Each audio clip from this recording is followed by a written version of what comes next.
We're going to kick things off. We are going to get versified. And this is our podcast. Yes. It's in partnership with The Porch and with PRX. So producers set up at community events, and they kind of StoryCorps style, hear your stories. But a talented poet is the one doing the interviewing and turns that story into verse right there on the spot. Now, the results are usually quite magical after a little help from your host, a little editing help. Your host, Joshua Moore. Take it away. Good evening, y'all. As Blake just said, I am Joshua Moore, the velvet tones behind the podcast Versify. And ever since I started working in public radio, I keep getting the compliment that I have a face fit for the job.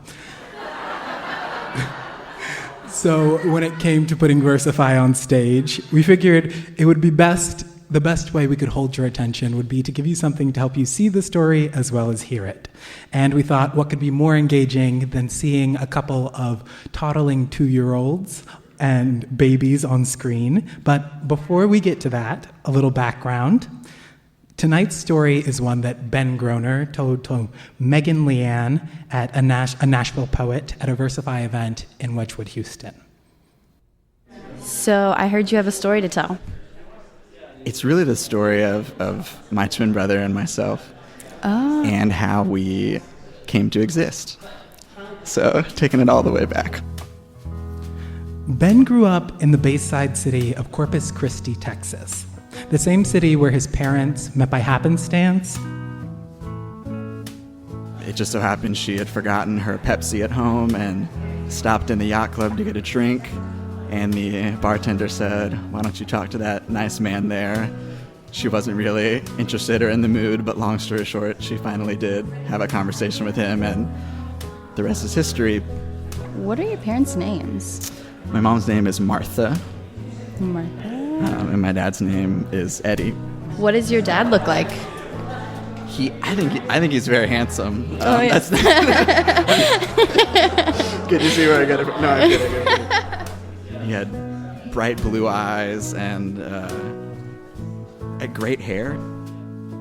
But good looks alone weren't enough to impress Martha. After that first conversation, Eddie asked her out for a real date, but Martha was a bit hesitant. And when she finally did agree, it was on the conditions that it'd only be for lunch and that she would drive herself. They met at a little diner called Elmo's and wound up talking for an hour straight. When Martha looked up, she realized that the diner was suddenly full of people, but she hadn't noticed a single one walk in. Ben says that they were pretty smitten with each other after that, and their relationship started moving quickly. The way she describes it, it was just a whirlwind romance. Martha and Eddie knew they wanted to have kids soon after getting married, but Eddie had some challenges with fertility, so it was unclear whether or not they could conceive. My brother and I were test tube babies.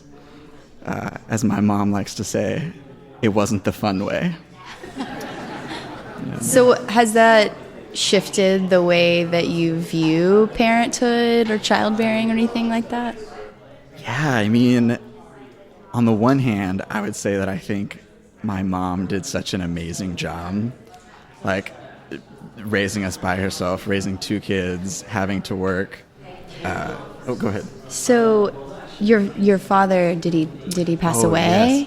Yes. I forgot to mention that. From the start of their relationship, Eddie had been hiding something from Martha. One night, she invited him out to dinner with her friends. And she said that he had been acting just a little strange and wasn't his talkative self, and she could tell something was up. And he finally sat her down on the edge of a pier, looking out at the water, and said, "I have something to tell you. I have cancer." She immediately could tell that he was scared that she would leave, and her response was, "I know." Even though she didn't. She just wanted him to know in that moment, "I know." Wow. And I'm still here. So what do you think, because I'm assuming your mother sort of knew what was going to happen, what do you think was her drive or her initiative for making that choice? Yes, she knew, and but she just loved him so much that she would rather have had a short amount of time with him than nothing. And to be honest, I think they both thought they had a little bit more time. But Eddie's cancer progressed rapidly, and Martha went from being a new bride to a caretaker in a matter of months. He died in 93. Wow. So we were not quite a year and a half old. Which is sad because I have no memories of him. It was a little too young. I don't have any memories of him. But he also got to fulfill one of the greatest desires of his, and that was to be a dad and to be a father. So I love looking at pictures of us crawling all over him, and sometimes he has, an IV wrapped around his arm from his last hospital visit, but he wanted to be on the floor playing with us and, be in the midst of us as much as possible. As he got older, Ben would ask his mom and relatives to tell him everything they could remember about Eddie. His favorite sports, what kind of music he liked, what he sounded like when he laughed. And then, when Ben was about 15, some of his father's old friends gave him a recording that let Ben hear Eddie's voice for the very first time. National Eddie Broadcasting System, 1, 2, 3, 4, 5. You're not going to believe this. But with all the education that I thought I had, this is the third time that I've tried to make this tape. Now the second time, I had forgotten to turn the mic on, and don't you know, nothing happened.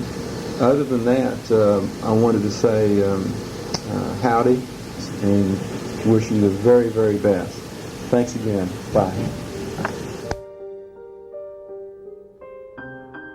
So what do you want me to take away from it? I think that love is always worth it. Even if it's hard, and even if it doesn't last long, and even if it costs a lot of sacrifice, which I guess real love will, existing purely because they loved each other. Yeah. And so I guess just a testament to the strength of that.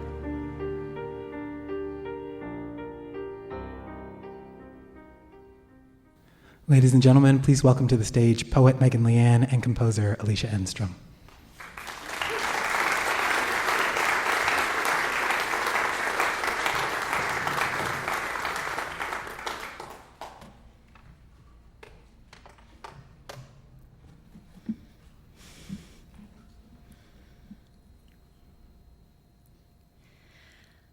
When lovers meet on the brink of a breath, the edge of the water, they might choose to swallow, move forward, pass by, or they might exhale instead.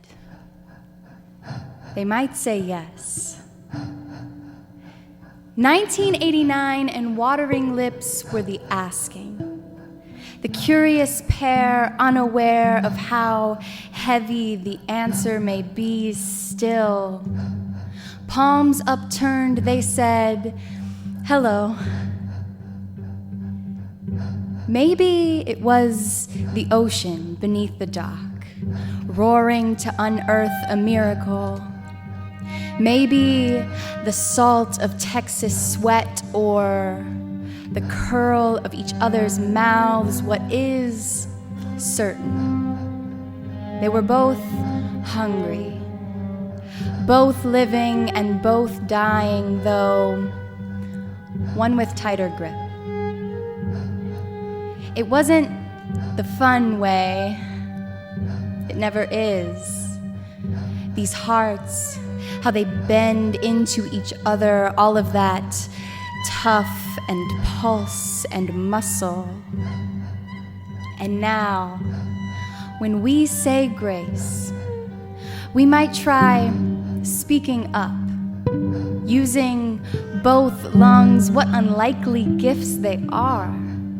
Thank goodness, Father, the foresight of his bones, so sure they would grow up tall and taller.